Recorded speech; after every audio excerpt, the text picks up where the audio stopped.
Types of vector next vector to hol collinear vector. The two or more vector দুটা বা তাতকৈ বেছি vector আমি collinear বুলি কেতিয়া ক'ব পাৰো যেতিয়া হিহত parallel হ'ব একেডাল লাইনতে মানে ভেক্টৰ দুটা তোমাৰ একেডাল লাইনতে থাকিব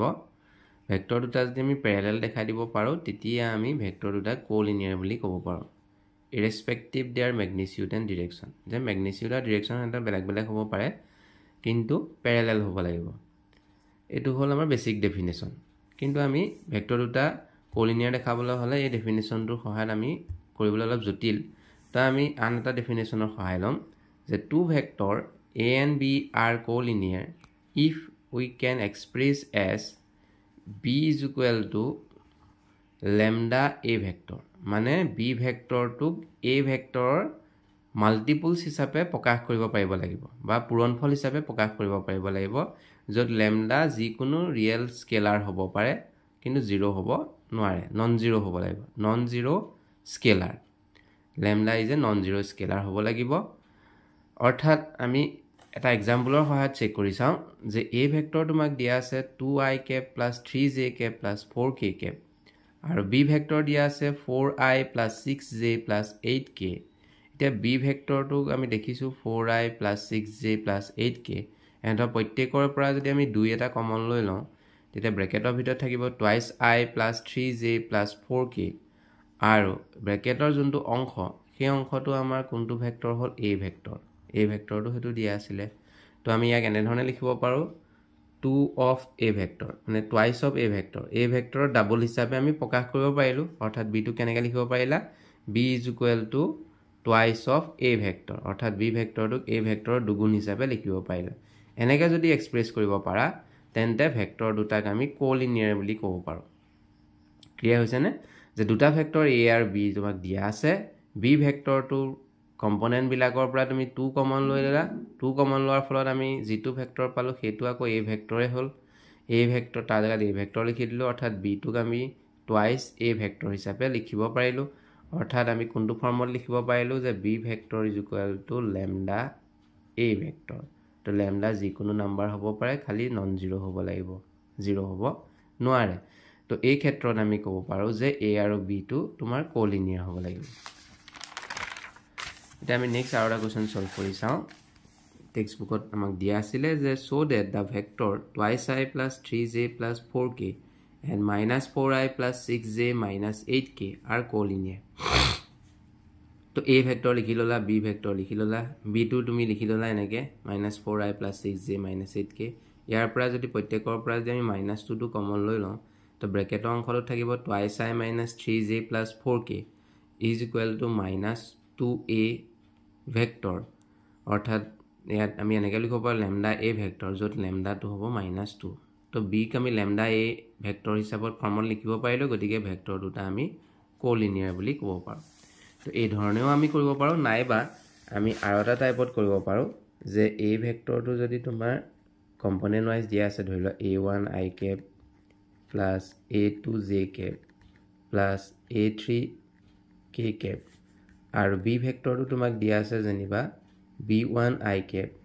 + b2jk + b3k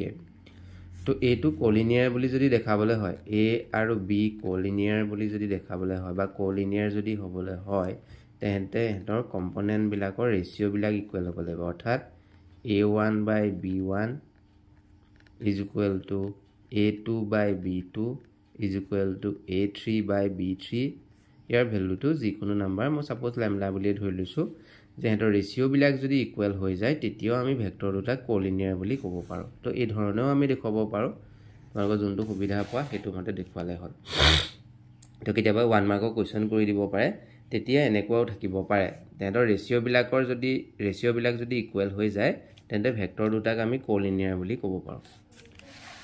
এতিয়া বাকি কিছুমান আৰু টাইপস অফ ভেক্টৰ থাকি গৈছিল আমি হেগিটা এবাৰ চাই লওঁ প্ৰথম হল জিৰো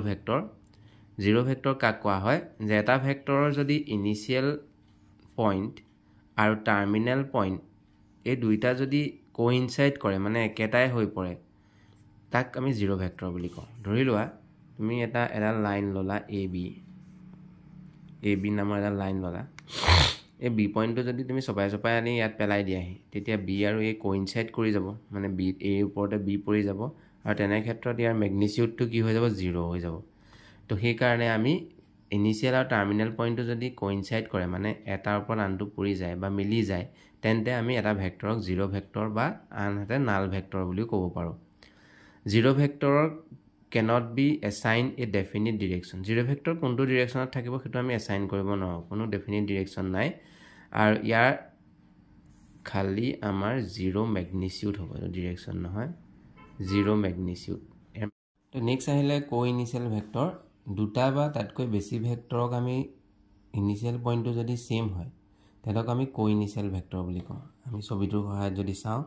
এৰ পৰা এহেঁতি জেনেৰেট হৈছে এৰ পৰা উদ্ভৱ হৈছে A B vector A C vector আৰু এ ডি ভেক্টৰ এহেঁতৰ আৰম্ভণি পইণ্টটো একেই অৰ্থাৎ ইনিচিয়েল পইণ্টটো একেই তো তেনেকুৱা ভেক্টৰবিলাকক আমি কোইনিচিয়েল ভেক্টৰ বুলি কওঁ তো ইয়াত আমি লিখিছোঁ A B A C and A D vector are coinitial vector negative of a vector এটা ভেক্টৰৰ যদি মেগনিচিউড সেম বা ডিৰেকশ্যন যদি অপজিট হয় তেন্তে তেনেকুৱা ভেক্টৰবিলাকক নেগেটিভ অফ এ ভেক্টৰ বুলি কোৱা হয় তো ইয়াত আমাৰ বি এ ভেক্টৰটোক এ বি ভেক্টৰৰ নেগেটিভ বুলি কওঁ কাৰণ এ বি ভেক্টৰ বুলি ক'লে এ পইণ্টৰ পৰা বি পইণ্টলৈ গৈছে গতিকে বি এ ভেক্টৰ বুলি ক'লে অপজিট হৈ যায় তাৰ ডিৰেকশ্যনটো বি পইণ্টৰ পৰা এ পইণ্টলৈ সিহঁতৰ মেগনিচিউডবিলাক সেম কিন্তু ডিৰেকশ্যনটো অপজিট গতিকে A B is equal to আমি লিখিব পাৰোঁ মাইনাছ অফ বি এ আমি এ বি ভেক্টৰটোক minus of is equal to minus of B A বুলি লিখিব পাৰি গতিকে বি এ ভেক্টৰটোক এ বি ভেক্টৰৰ নেগেটিভ ভেক্টৰ বুলি কোৱা হয় গতিকে আজিলৈ ইমানেই আমি বাকীখিনি নেক্সট ক্লাছত কভাৰ কৰিবলৈ চেষ্টা কৰিম ধন্যবাদ